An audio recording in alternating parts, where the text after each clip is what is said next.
आदरणीय दर्शकवृन्दहरू नमस्कार। यहाँहरूलाई हार्दिक स्वागत छ दिलबहादुर श्रेष्ठ युट्युब च्यानलमा।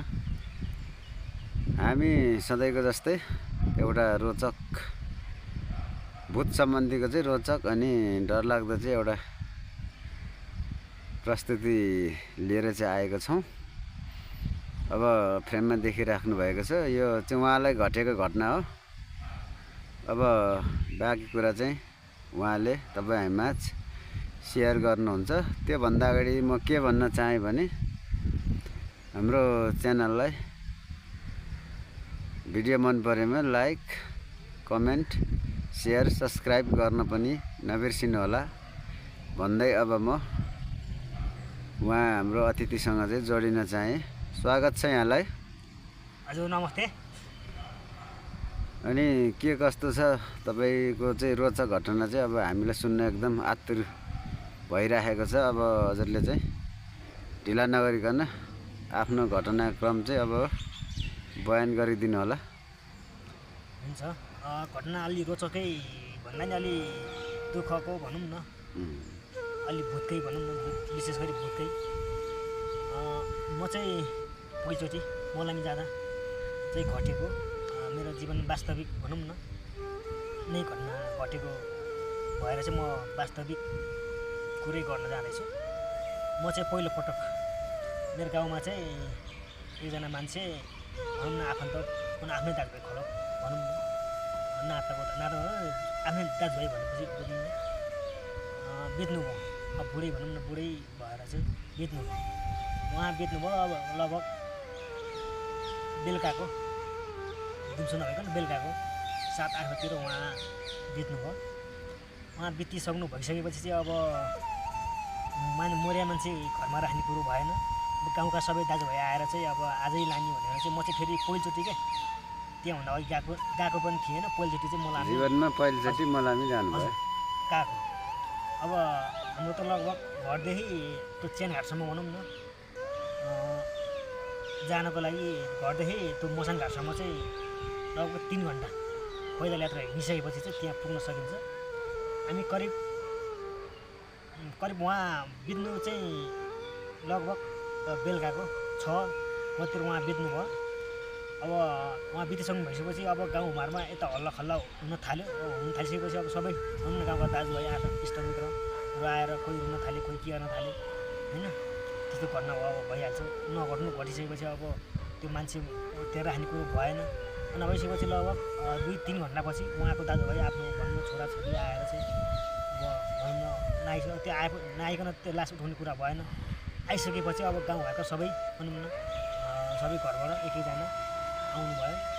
आइसकेपछि अब करिब 8-8:30 बजीतिर त्यो मरेको मान्छेलाई चाहिँ हामीले भनौँ न बोकेर लिएर गएर करिब हामी 11 बजीतिर हामी हिँडेरै मसानघाट भनौँ न त्यहाँ मान्छे पोल्ने ठाउँसम्म हामी पुग्यौँ।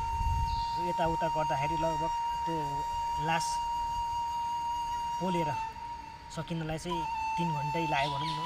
लगभग 3 घन्टै लाग्यो। 3 घन्टा भनेपछि लगभग हामी 11-12 बजेको बिचमा हामी उहाँ मसानघाट पुग्यौँ। त्यहाँ लास जलाउन थालिसकेपछि चाहिँ लगभग 3 घन्टा भनौँ न पुरै सकाउनु पऱ्यो। अब त्यो अधकल्चो छोड्नु पुऱ्याउनु भएन है मान्छेको शरीर हो होइन। अब चिर शान्तिको कामना गर्दै अब हामी लगभग त्यो होइन 3 घन्टा पुऱ्यौँ। पुरै भइसकेपछि अब भनौँ न अब त्यो हिँड्दै गएको हिँडेर आउनु पऱ्यो। लगभग 2 बजीतिर चाहिँ त्यो सकिसकेपछि भनौँ त्यो लास सब चाहिँ जलेर पुरै खरानी बनाएर चाहिँ हामी त्यहाँ यताउता त्यहाँ गर्नुपर्ने चाहिँ सबै गरेर लगभग 2 बजी सकियो भनौँ न।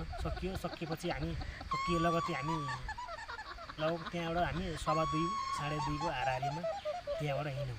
हिँडिसकेपछि अब जानभन्दा चाहिँ आउन चाहिँ अलिक छिटो भयो। किनभने अब जाँदाखेरि त अब मान्छे बोकेर जानु पऱ्यो, त्यो छिटो हिँड्ने कुरा भएन। आउँदाखेरि चाहिँ अलिक छिटो भनौँ न लगभग 2-2.5 घन्टामा हामी घर आइपुग्यौँ। लगभग 4 बजिसकेको थियो। 4 बजिसकेको थियो बिहानको। अब त्यो रात अब सुत्न लागेको, अब सुत्नै सकिएन क्या त्यो आत्मा आएर चाहिँ। म त्यो सुत्न खोज्छु। अब हामी त्यहीँ आएको कि अब वरिपरि आएर बसे जस्तो लागेर चाहिँ त्यो रात चाहिँ आँखा झिम्म भनौँ चिम्म पनि गर्न सकिएन। अब पहिलोचोटि हुन त पहिलोचोटि गएको हो म, पहिलोचोटि भएर पनि त्यस्तो डर त्रास लागेको हुनसक्छ। अब निदान होछु, अब त्यो मान्छे आएर बसेको जस्तो खाट हल्ला जस्तो यताउता होइन भुसेर आए जस्तो खाट उत्रनेको ढोका के अरे लगाएको आवाज भनौँ, त्यो जुन ढोकाको त्यो लगाएको आवाज आउँछ नि चुवाइ त्यस्तो आवाज आयो क्या।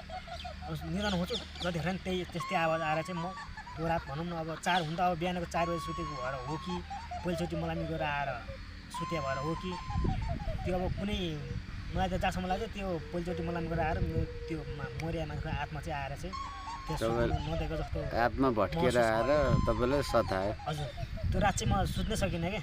सुत्न खोज्छु, कहिले खाट हल्ला जस्तो गर्छ, कहिले ढोका बजाएर जस्तो गर्छ, कहिले त्यो भुइँचालो गएर घरि हल्ला जस्तो गर्छ। यता उठेर हेर्छु फेरि केही देखेन। त्यस्तो चाहिँ हुँदो रहेछ। जहाँसम्म लाग्छ पहिलोचोटि मलाई गएर आएर अब त्यो झलको आएको भन्छ नि त्यो त्यस्तो चाहिँ भएको फिल गरेँ मैले।